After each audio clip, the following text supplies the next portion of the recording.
सभी दोस्तों का बहुत बहुत स्वागत है। दोस्तों, आज के वीडियो में आपको दो अनमोल ज्ञान प्राप्त होगा। पहला ज्ञान है भगवान महात्मा बुद्ध के उपदेश। इसे हम जानेंगे एक छोटी सी कहानी के माध्यम से। उसके बाद जानेंगे स्वास्थ्य से संबंधित बहुत ही महत्वपूर्ण जानकारी। इसलिए मित्रों, वीडियो को पूरा लास्ट तक सुनिएगा। सुनने के बाद जो ज्ञान आपको प्राप्त होगा, यह वीडियो जन जन तक लोगों तक पहुंचा करके उन्हें भी जानकारी दीजिए। वो भी घर पे रहें, स्वस्थ रहें, निरोग रहें। और हाँ मित्रों, हमें भी अपने परिवार का सदस्य बनाइए। इसके लिए कुछ नहीं करना है, चैनल को सब्सक्राइब करके बेल आइकॉन का बटन ऑन कर दीजिए, जिससे हर एक वीडियो की नोटिफिकेशन आप तक पहुंचते रहे। हमारे चैनल पर आपको आयुर्वेद का संपूर्ण ज्ञान, कौन सी दवा किस बीमारी में काम आती है, किस दवा का हमें कैसे उपयोग करना है, इसके फायदे क्या हैं, इसके नुकसान क्या हैं, ये जानकारी आपको मिलती रहेगी। दोस्तों, आयुर्वेद ऐसा वेद है जो सबसे सेफ और सुरक्षित है। आयुर्वेद में हर एक बीमारी को दूर करने की क्षमता है। बस हमें इसे सही मात्रा पता होना चाहिए, सही उपयोग करने का तरीका पता होना चाहिए। हम हर एक बीमारी को दूर कर सकते हैं। और दोस्तों, हम आपको अपने चैनल के माध्यम से भी बताएंगे दोस्तों कुछ घरेलू नुस्खे, जिन्हें अपनाकर आप गंभीर से गंभीर बीमारियों को बिना पैसे के ठीक कर सकते हैं। इसलिए दोस्तों, हमें भी अपने परिवार का सदस्य बनाइए। और दोस्तों, आपको वीडियो अच्छी लगे तो लाइक करके कमेंट सेक्शन में कुछ भी लिख करके हमें उत्साहित कर सकते हैं। तो चलिए मित्रों, पहले सुनते हैं भगवान महात्मा बुद्ध के छोटे से उपदेश को। मगध की राजधानी में भगवान बुद्ध के प्रवचन सुनने भारी तादाद में लोग जुटे और उनके अमृत वचनों से लाभान्वित हुए। थोड़े दिनों बाद बुद्ध ने अगले शहर जाने का विचार किया। अगले दिन के प्रवचन की समाप्ति पर बुद्ध ने वहां से जाने की घोषणा की। यह सुनकर नगरवासी दुखी हो गए और उनसे कुछ दिन और रुकने का आग्रह किया, किंतु बुद्ध ने उनसे क्षमा मांगते हुए इसे अस्वीकार कर दिया। नगरवासियों की इच्छा थी कि बुद्ध को कुछ ना कुछ भेंट दें, कुछ ना कुछ उपहार दें। बुद्ध अगले दिन अपने आसन पर विराजित हुए और भेंट देने का क्रम आरंभ हुआ। जो भी भेंट आती, बुद्ध अपने शिष्यों से कहकर एक ओर रखवा देते। तभी एक गरीब वृद्धा आधा खा चुके आधे फल को, आम को लेकर आई। बुद्ध के चरणों में वह जूठा आम रखकर बोली, भगवान, मेरे पास यही समस्त पूंजी है। मैं धन्य होऊंगी यदि आप इसे स्वीकार करेंगे। बुद्ध ने बड़े प्रेम से उस आम को उठा लिया। नगरवासियों ने पूछा, भगवान, उस आम में ऐसा क्या था कि आपने उसे स्वयं उठाकर ग्रहण किया, जबकि हमारे बहुमूल्य उपहार एक ओर रखवा दिए, उसे आपने छुआ तक नहीं। तब बुद्ध बोले, वृद्धा के पास जितनी भी पूंजी थी, वह उसने अपने पेट की चिंता किए बगैर मुझे प्यार और श्रद्धा से अर्पित कर दी, जबकि तुम लोगों ने अहंकार से अपने धन का कुछ ही हिस्सा भेंट किया है। तुम्हारे और वृद्धा के दान देने में अहंकार और श्रद्धा का भेद है। आशय यह है कि श्रद्धा सहित किया गया दान दाता व याचक दोनों की आत्मा को तृप्त करता है, जबकि दान में अभिमान के शामिल होने पर वह मात्र आवश्यकता को ही संतुष्ट कर पाता है। दोस्तों, इस छोटे से उपदेश से आपको क्या ज्ञान प्राप्त हुआ, हमें कमेंट सेक्शन में जरूर बताइएगा। चलिए मित्रों, अब जानते हैं स्वास्थ्य से संबंधित आज की जो जानकारी है।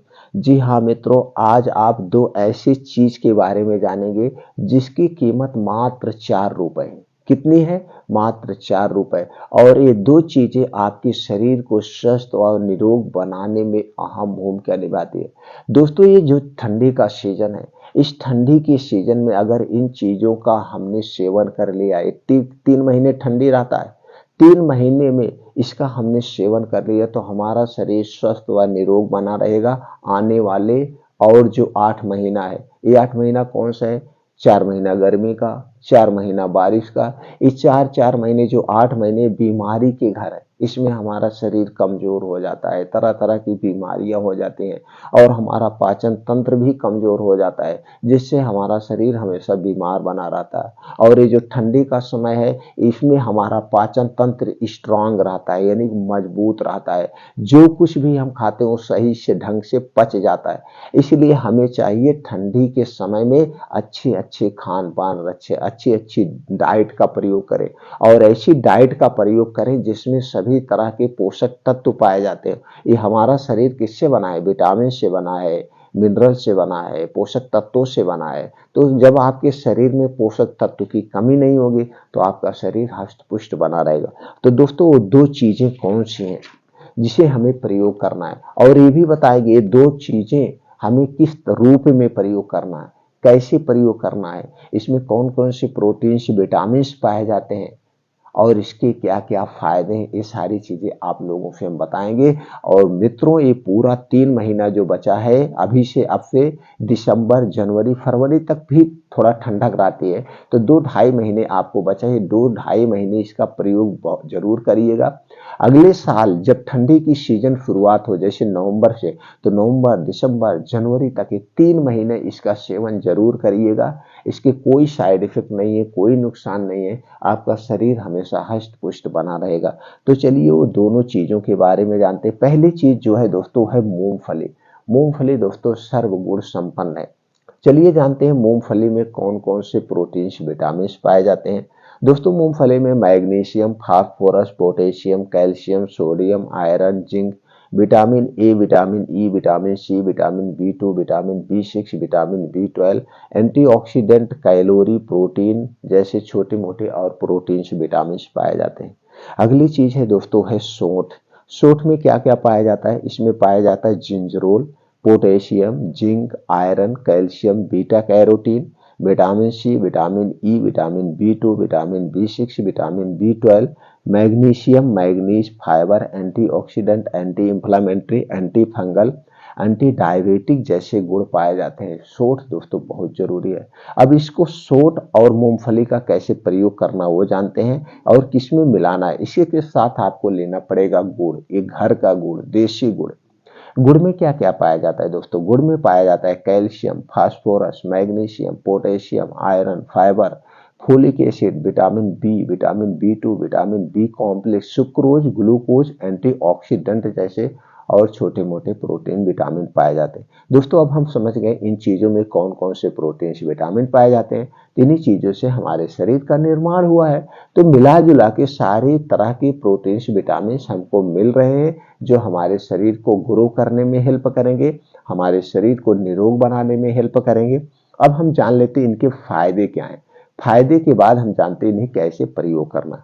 अगर हम दोस्तों फायदे की बात करें तो डार्क स्पॉट और बढ़ती उम्र के संकेतों से बचाती है, दिमाग को शक्तिशाली व दिमाग को तेज बनाने में सहायक है, हृदय संबंधी बीमारियों से बचाता है और हृदय को स्वस्थ रखता है, कोलेस्ट्रॉल को कंट्रोल करने में मदद कर देता है और कोलेस्ट्रॉल को कम करने में भी मदद करता है, डायबिटीज को कम करने में मदद करता है, डायबिटीज रोग से भी बचाता है, भूलने की बीमारी को दूर करता है, याददाश्त को बढ़ाता है, कैंसर रोग से बचाता है, शरीर की हड्डियों और मांसपेशियों को मजबूत बनाता है, एनीमिया को दूर करता है, वात पित्त कफ को कंट्रोल करता है, सर्दी खांसी जुकाम से बचाता है, नर्वस सिस्टम को मजबूत बनाता है, डिप्रेशन से बचाता है, कमर दर्द, जोड़ों का दर्द, गठिया बाई बतास से राहत दिलाता है, आंखों की रोशनी तेज करता है, बालों को काला व घना बनाता है, बालों को झड़ने व पकने से बचाता है, थायराइड, किडनी, गॉल ब्लैडर।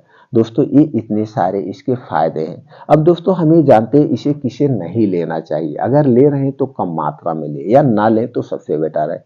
जिसे थायराइड, किडनी, गाल ब्लैडर, पथरी वाले लोगों को मूंगफली खाने से बचना चाहिए। ये मूंगफली उन लोगों को कम खाना चाहिए, मतलब नाम मात्र के खाना चाहिए, ये जिसको इसकी समस्या है। ये दोस्तों आप समझ गए किसे नहीं खाना है और इसके फायदे क्या है, इसमें प्रोटीन, विटामिन कौन कौन से पाए जाते हैं। अब दोस्तों हम यहाँ पे जानते हैं इसे हमें कैसे उपयोग करना है।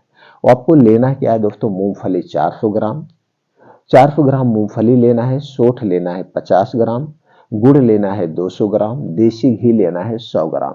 ये 4 चीजें आपको लेना है। 4 चीजें लेना। अब इसको कैसे बनाना है, आपको मूंगफली लेने के बाद उसे अच्छी तरह से धुल लीजिए, साफ कर लीजिए। साफ करने के बाद इसे गैस पे चढ़ाइए, कढ़ाई में इसको हल्का सा भूनना है। ये जब फोन होने लगे यानी मूंगफली को पहले भूनना है। भूनने के बाद आप ठंडा कर लीजिए। आप चाहे तो इसका छिलका निकाल सकते हैं, नहीं तो इसका छिलका लगा रहने दीजिए, इसमें भी फाइबर पाया जाता है। अब मूंगफली आपका भून गया। अब आपको सोंठ लेना है, सोंठ को भी हल्का सा भूनना है, हल्का सा सोंठ को भून लीजिए, बहुत हल्का सा। भूनने के बाद सोंठ का आप पाउडर बना लीजिए। सोंठ का आप पाउडर बना लेना। अब कैसे लगना, अब उसी कढ़ाई में आप घी डाल दीजिए, जो 100 ग्राम आपका घी है, आप घी डाल दीजिए। घी डालने के बाद उसमें गुड़ डाल दीजिए। अब गुड़ डालने के बाद अब उसी में सोंठ और मूंगफली डाल के उसे अच्छी तरह से मिला दीजिए।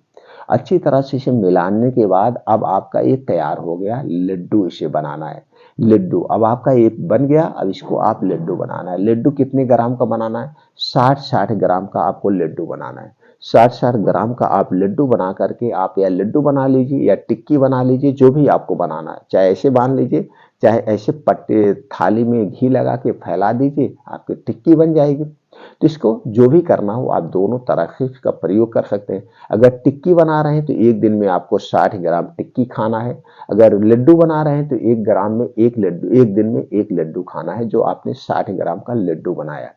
तो यानी एक दिन में आपको 60 ग्राम लेना है। कब लेना है, अगर आप शारीरिक परिश्रम कर रहे हैं, जैसे शारीरिक परिश्रम आप जिम जा रहे हैं, या दोस्तों योगा कर रहे हैं, कोई हार्ट वाला, या आप रनिंग है, या आपकी उम्र अभी आप एक युवा हैं, 16 साल, 17 साल, 18 साल, 20 साल के हैं, तो एक एक लड्डू सुबह शाम खा सकते हैं। दोस्तों शाम को कब खाना है, शाम को 5 से 6 बजे खाना है। इस समय आपको खूब जम के भूख लगती है, इस समय आपको खाना है, तो ये सही से डाइजेस्ट हो जाएगा। बस इतना थोड़ा सा ध्यान देना है, इस लड्डू खाने के 1 घंटे पहले और लड्डू खाने के 2 घंटे बाद तक कुछ नहीं खाना पीना है, जिससे इसका पूर्ण रूप से आपको फायदा मिल जाए। ये तो शाम को 5 से 6 बजे हो गया। अगर आप सुबह भी खाना चाहते हैं तो सुबह खाइए, जब आप खूब हार्ड वर्क कर रहे हैं तो, नहीं तो एक ही लड्डू बहुत है। आप अगर जिम जा रहे हैं, कुछ और कर रहे हैं तो सुबह भी खाइए, लेकिन सुबह कब खाना है, खाना खाने के बाद। सुबह खाना खाने के 1 घंटे के बाद आपको ऐसे खाना, खाली पेट मूंगफली नहीं खाई जाती। तो दोस्तों इस तरह से आप इसका प्रयोग करेंगे तो आपको पूर्ण रूप से फायदा मिलेगा। पूरे दोस्तों पूरे ठंडी में इसका सेवन आप कर लीजिए। पूरे ठंडी में सेवन करेंगे, 8 महीना आपका शरीर ताकतवर बना रहेगा, हष्ट पुष्ट बना रहेगा, और इसका कोई नुकसान नहीं है। दोस्तों इसमें जो सोंठ पड़ी है, सोंठ हमें बहुत सारी बीमारियों से बचाता है। दोस्तों ये जो हमारे शरीर में वात पित्त कफ है ना, इसे भी बैलेंस करता है, कफ नहीं बनने देता है, कफ रोग से हमें बचाता है। तो इसलिए दोस्तों इस लड्डू का सेवन आप जरूर करिए, तो आपको कभी भी कोई मार्केट से ताकत का टैबलेट नहीं लाना पड़ेगा, ताकत का कैप्सूल नहीं लेना पड़ेगा, या कोई दोस्तों आपको ताकत का पाउडर नहीं खाना पड़ेगा। और इसे सब लोग खा सकते हैं, बूढ़े बुजुर्ग, लेडीज जेंट्स यानी बच्चे, सब लोग खाइए, स्वस्थ व निरोग रखिए। यह लड्डू आप घर पे आसानी से बना सकते हैं। और दोस्तों लास्ट में जाते जाते जरूर कहेंगे, जैसे हमने हर एक वीडियो में अपने बताया है कि आपके शरीर में जो वात पित्त कफ पाया जाता है, इसे बढ़ने मत दीजिए, तो आप कभी बीमार नहीं। वात पित्त कफ को जो बढ़ाने वाली चीजें उसे आप मत खाइए। वात पित्त कफ क्या है, वात पित्त कफ को बढ़ाने वाली कौन सी चीजें हैं, इससे संबंधित चैनल पर बहुत सारी वीडियो पड़ी दोस्तों, आप देख सकते हैं, अपने ज्ञान को बढ़ा सकते हैं। दूसरी तरफ दोस्तों आप डेली रूटीन में 2 घंटे का समय आप अपने लिए निकालिए। ये 2 घंटे का समय कौन सा है, सुबह 5 बजे से 7 बजे। इस सुबह 5 बजे से 7 बजे का जो 2 घंटे का समय है, इसमें आप योगा करिए, प्राणायाम करिए, मेडिटेशन करिए, मॉर्निंग वॉक करिए। इसे 2 घंटे के समय को स्किप मत करिए, आप हमेशा स्वस्थ व निरोग बने रहेंगे। तो दोस्तों फिर मिलते हैं अगले वीडियो में नई जानकारी के साथ।